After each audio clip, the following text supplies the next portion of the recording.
Welcome to Feisty Chess. I've got one here. We're going to play a rapid game against Miko J Chess on Lee Chess here. Scandinavian defense. Okay, so against this, I can try. I know c4 is what black wants. d4 is a good way to proceed. I'm going to go with this because I can never resist this idea. And we're trying to be obnoxious and hang on to this pawn here.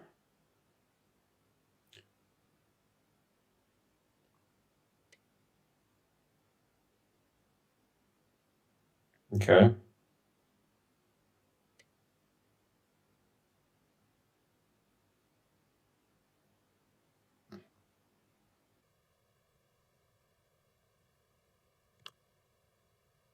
What's funny here is that he'll need to block the check with something. I wonder if queen f3 is any good here. So he's planning knight b6, and I'm going to play bishop check when that happens. Presumably he'll bring his bishop back.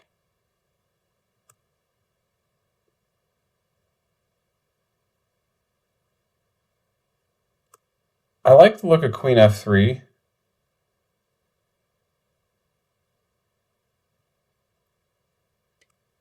Actually, this threatens the bishop here, too.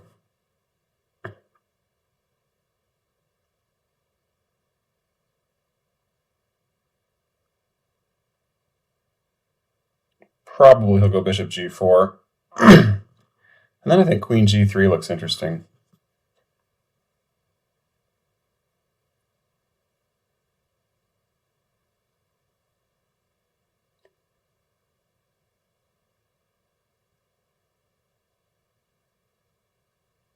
And he still can't capture. So here's the line. Bishop g4, queen g3. Oh, he's going for this.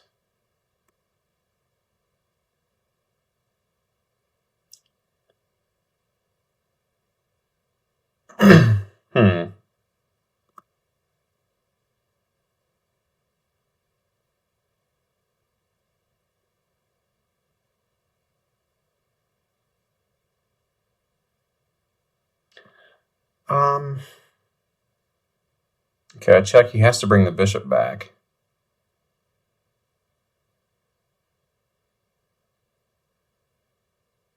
And then maybe queen e2. Yeah, check here. He has to block with the bishop or I take his bishop. And now queen e2, I think, poses him some problems.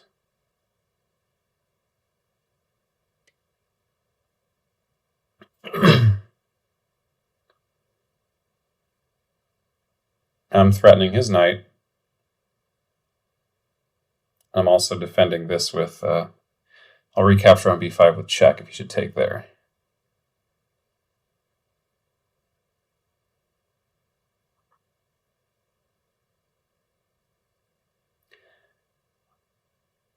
Yeah, this is a gambit line in the Scandinavian. The best move is really queen takes, I think. But this is fine. This is the way to be obnoxious and try to hang on to this. Usually black goes bishop g4 here, and that's a much more forcing line. But this allows me just to cover like this. And I was able to tempt black, I think, into some complications. He's either got knight g6. I don't see a better spot for that knight to go. Knight g4 just gets him in trouble, I think. Or he's got to take. I suppose if he takes, I could also take with the knight. Bishop takes and then knight takes. And he can't take with the knight because this knight hangs. And he can't take here with the queen because I got this nice tasty fork on c7, so interesting choice. Okay.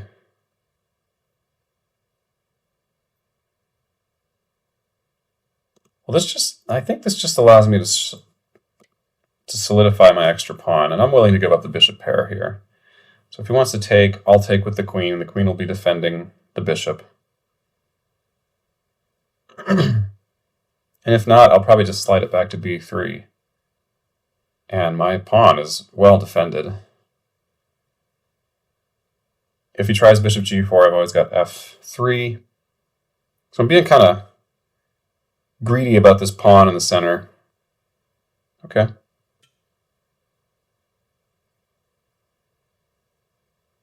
b5 is likely here, but I'll probably just go queen b3. And he doesn't have a... Well, he'd have to go like back to bishop c8 to try to get another attacker on the bishop c8 back to b7. And he may win the pawn, but he'll lose a lot of time. Okay, he's given it up. But actually, I don't even need to take that right now. He's just blocked his bishop in.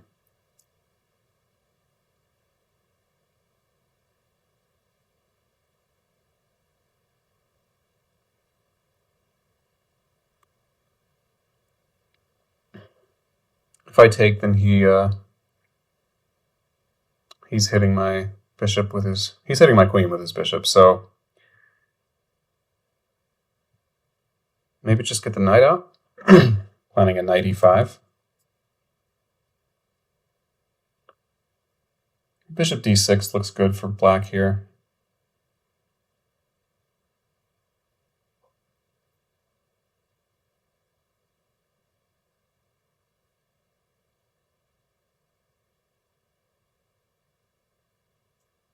Takes, knight takes is kind of a critical line, and there can be kind of discoveries with bishop c6. But my knight can always get back to safety. I just keep the extra pawn. Black doesn't have a lead in development at all to show for this.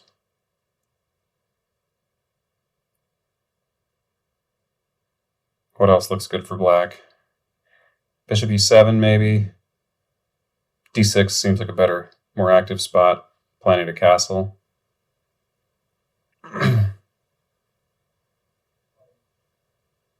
I'll probably castle next, if I'm allowed.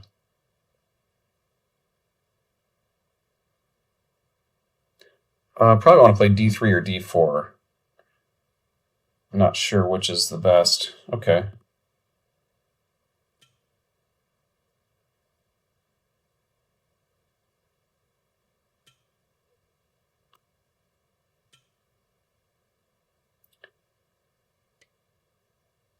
He's going into an ending, or allowing me to go into an ending.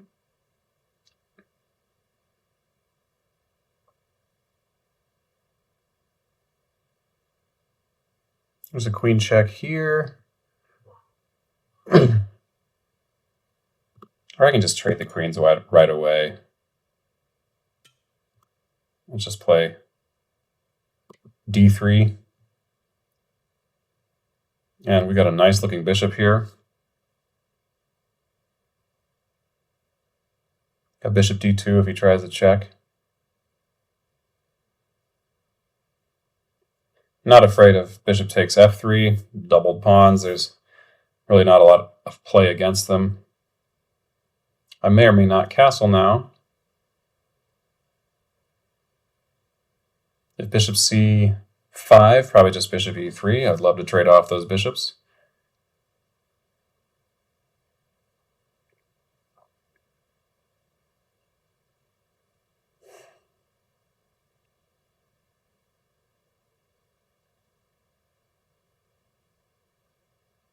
Yeah, we just got an extra pawn. He does have the bishop pair.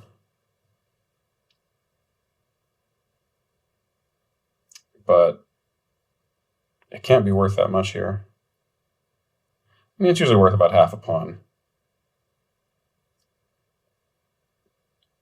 But I don't have any weaknesses.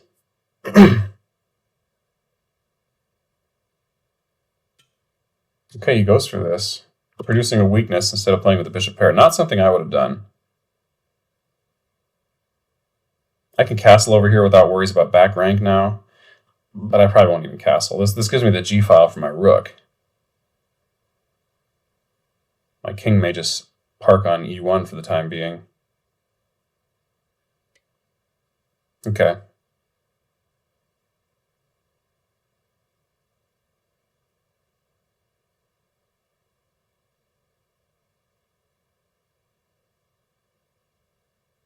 Hmm.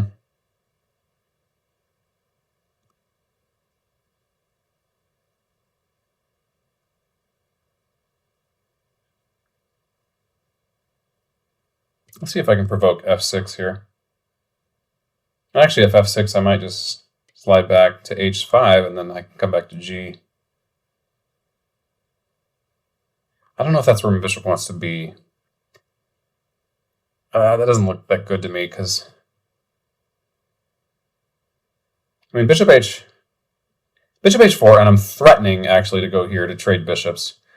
That would more or less force a bishop trade, because... Well, no, it wouldn't even. It wouldn't even. So I'm just going to come back to e3.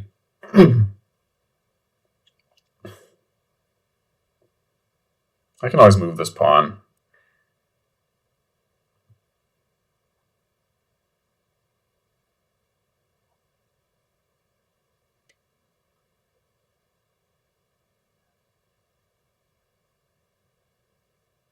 I think I do want a castle, just to connect my rooks, give myself lots of options.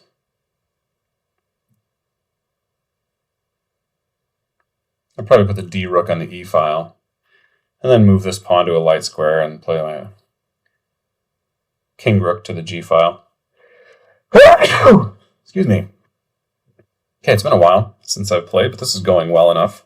Not the feistiest game. I guess there's something feisty about clinging to the extra pawn advantage. Your opponent plays gambit style, you just take the pawn and hold on.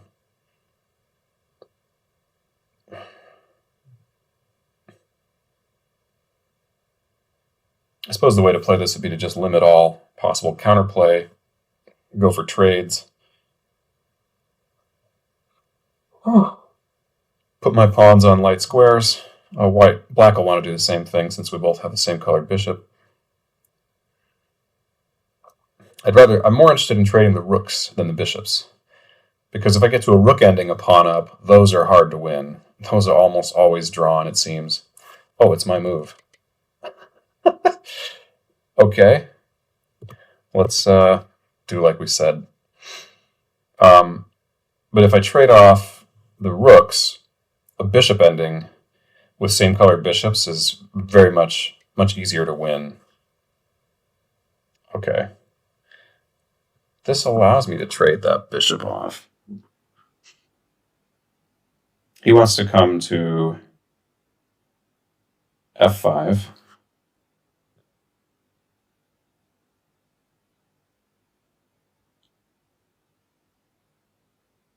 And that makes sense. I'm not sure how to defend that pawn, actually.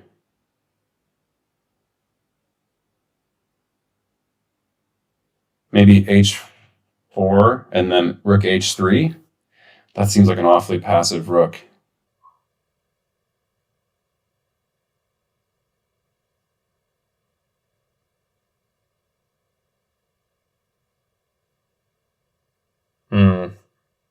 I could bring my king back to the center.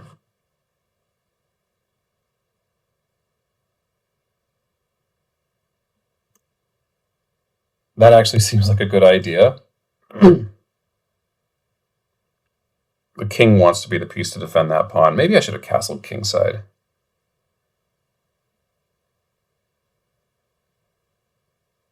But I can actually bring the king around, probably, to do that anyway. So if rook f4, if rook f5, just king e2, and my king is on an open file, but I don't know, I'm ready to get active in other ways. Okay.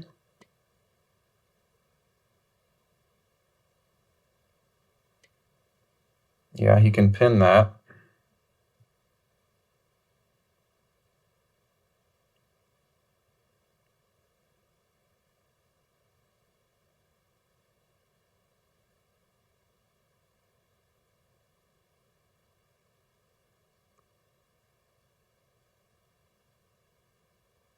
Yeah, I want to go rook g4 and then to e4.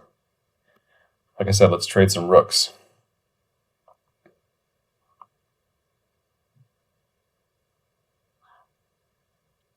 Rook. Bringing this rook to e5 looks good for black here. That would threaten like bishop to f4, or sorry, bishop to c5. He's also got bishop f4 right now.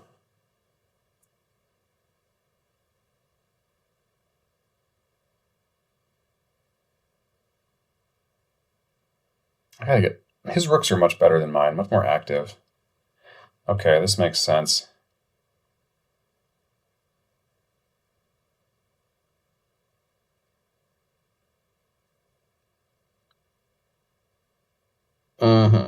Okay, I'll go back. He might come forward with his f-pawn, and that would change things considerably.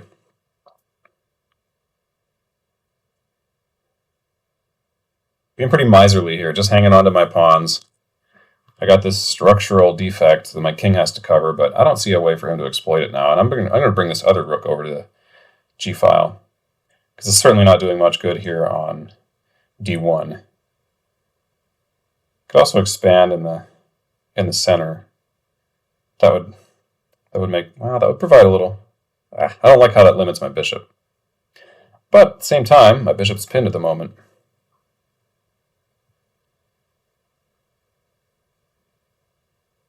Okay, playing quite defensively, but we're making black come up with the answers here. I'd like to play b3 and a4 probably if I get a chance. Let's strengthen all these pawns quite a bit, make them invulnerable to the bishop, and give my bishop lots of room to maneuver. Actually, a good plan here is f4 and then king f3. The king looks really good on f3. Suppose the rook can still come to f5. That's one problem with that.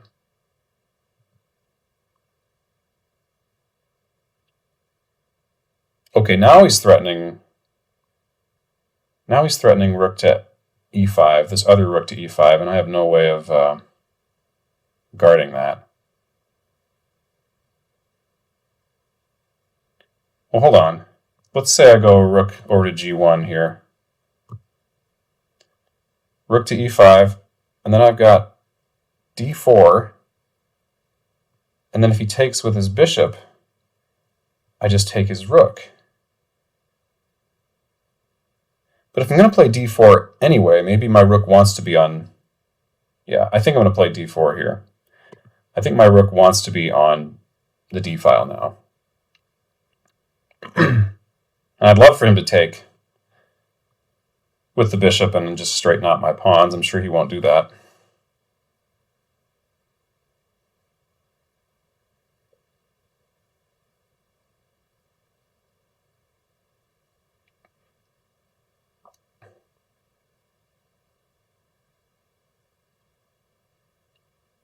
Okay, we're a little passive, but we're getting a little more space. Maybe we've got ideas of actually pushing these passers, pushing this majority on the... That should be my plan from the beginning. Should have been push my queenside majority, make a pass pawn.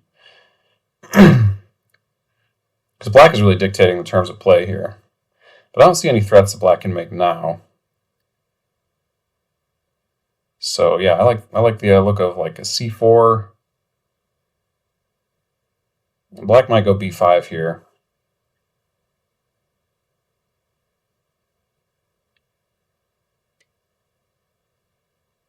Okay.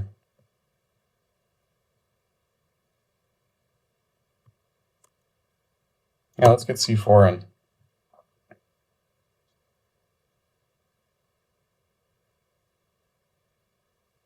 Okay, maybe we want to push d5.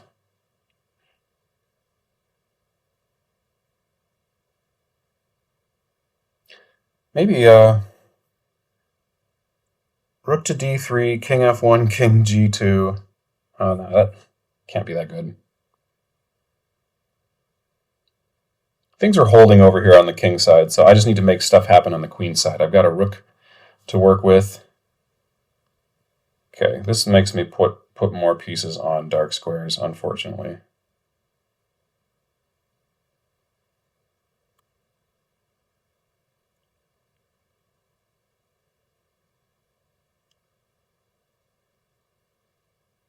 Unless I just swing the rook over to a1.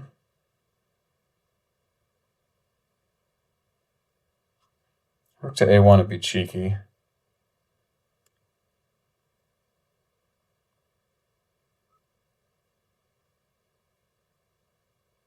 But yeah, I actually like that. Put my rooks back in the corners. Each of them has moved out of the corner and now back into the corner.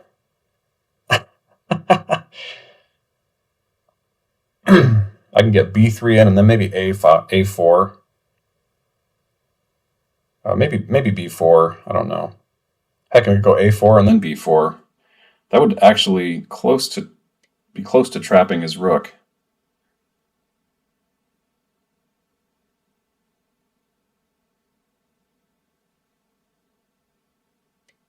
Oh, okay. Whoops. I guess I'm playing b4.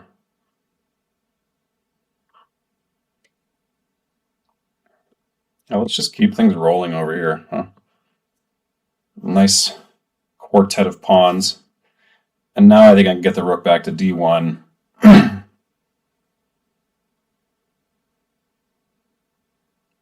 Well, Black's putting some pressure on the board, but I've got the pressure on the clock. So yeah, let's push. Actually, pushing d5 isn't really a good threat right here. It's not a good plan.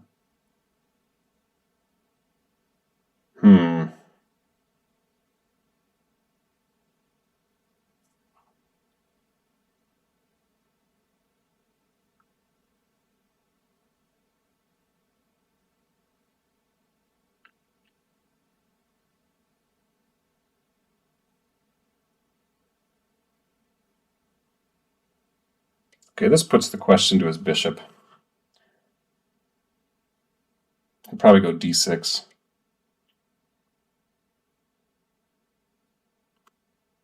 We'll go ahead and push forward. And my king might now be able to invade on the queen side. Maybe. Or I can just play rook. Oh yeah, that's even better. Rook to b. Now my rook has a purpose.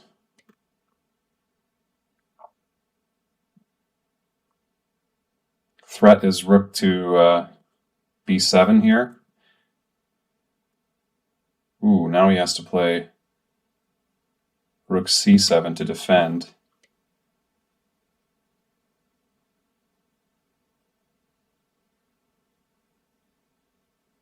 But I don't think he can defend because now I'm the one pinning and winning. So there we go. Okay, the time advantage really came through for us there. Let's have a look. All right, Scandinavian defense. What is this called? Yeah, the modern variation. So the computer recommends c4. I never play c4 here because you get into trouble. c6, and then you got to take, and you're playing as a gambit. And look at the 2 knights developed. You've got nothing developed. You got a hole on d4. You got this c pawn, which probably rather would be on c2. I think this is just fine for black, actually. Yeah, the computer says it's virtually equal. So I'd rather be the one with the compensation rather than the pawn. That's my rule of thumb. Okay, but I go for this line. Bishop to e2 is the usual move, strange enough. c4, though, that's the cheeky thing to do, to try to hang on to that pawn. Now bishop g4 is the usual move. And I've played a bunch of games like this. Now they usually come back to f5. You can try to defend, but eventually black is going to get knight b6 in. Still good for white. Anyway, it's, I think, kind of an inaccurate move. Bishop f5 gives me time to develop my pieces as I please. Oh, I'm giving up c2 here. I never recognized that. But actually, the bishop looks endangered. I'm going to get my king over here and take it.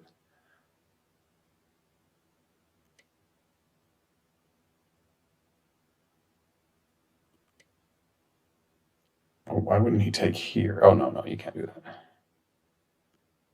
Well, what's wrong? Hold on. Oh, okay, he takes there. Yeah, we've got a strangely balanced game, but I've got the center, so that's good for me. So anyway, that deviated.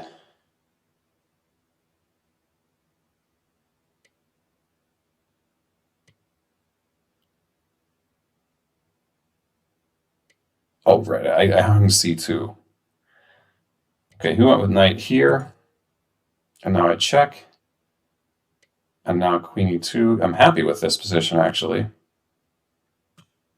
And he goes for the bishop. He goes for the bishop pair. Takes on c4. Bishop. Oh, it likes bishop takes d7. I suppose he has to take back here. But it seems like he's getting the pawn back in that variation. I can get developed, but I can't defend that pawn. So I wanted to hang on to the pawn. I got greedy today. And the computer likes black here, despite being down that pawn. Okay, b5 was the way to try this. And I would have gone queen b3.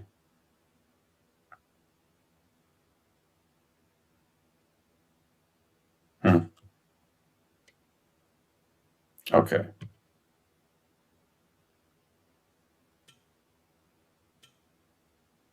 I was surprised with knight takes d5 here. I was expecting maybe bishop c6 here.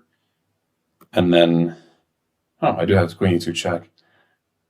But this looks like the kind of thing black wants to do, to just mobilize everything. And this seems better. I mean, black has a lead in development, at least for the pawn and the bishop pair. But he took with the knight and then allowed me to just trade off the queens. I wonder if queen e5 was just as good. Bishop e7, really? I guess he's got bishop f6 here. And I'm a couple pawns up, but look at those bishops. Yikes. So I just went for the simple option. You know, up a pawn, take off the queens, try to win it from there. So yeah, I don't think this is the right plan. But then again, I didn't exactly come up with the right plan addressing this. I forced him to play f6, but then he just used f7 for his king. So that was maybe a little bit silly. Maybe just better to go to e3 immediately. Because now he's got his king right where he'd like it, I think. It's better than castling, because his king is closer to the center. f4, I thought about this. Just to shut down black's bishop idea on the diagonal, but I didn't like shutting in my own bishop like that, I guess.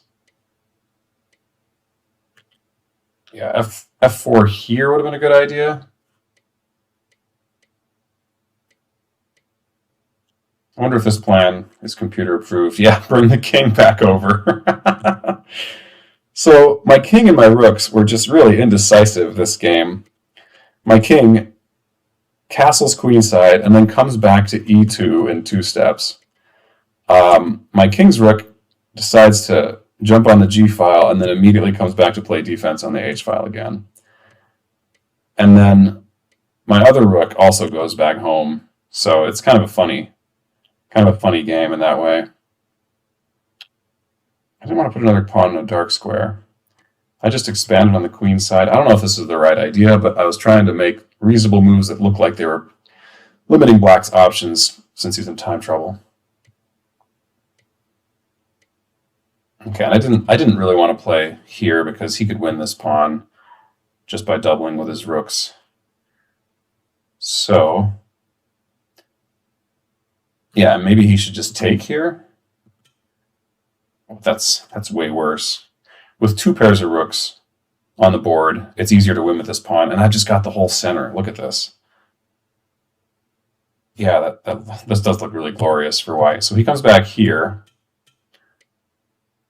And now I get rook b1. He should either challenge on the file.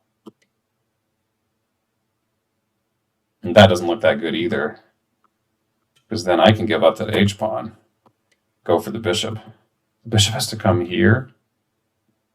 And I'm winning both these pawns on the queen side, it looks like.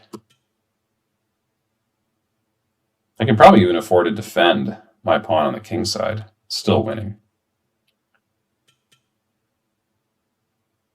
So I guess that's not the right idea. Maybe this, just to break the possible pin. But then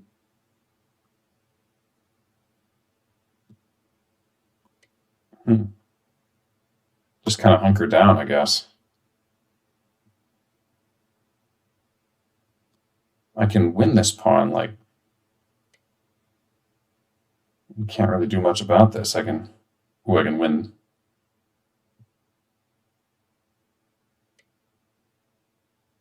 I've got multiple wins here. So, okay, the extra pawn started to show in the end. And yeah, this spelled the end for black. He can't save his bishop. I mean, I'm going to take with the rook either way, and then we'll just... Well, actually, maybe taking with the bishop is better. That can't be good.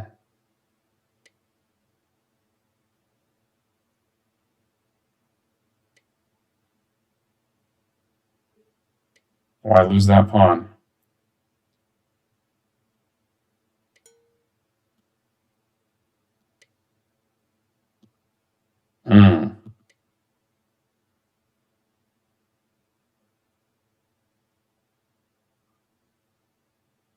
Okay, that got a little more complicated than I expected. Anyway, if he'd have played on, and this looks like a pretty good move, but I can also just... no, that's not a very good idea, is it?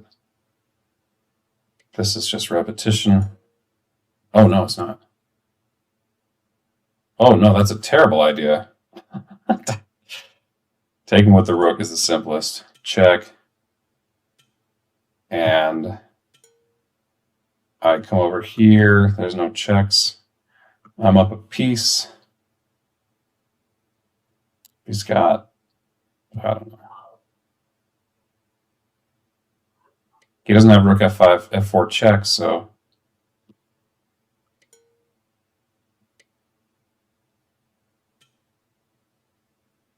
Okay, well, it would have been interesting to play it out, but the opponent was basically out of time anyway. So, good game. Thanks to Miko J Chess, and thanks for watching. Stay feisty, folks.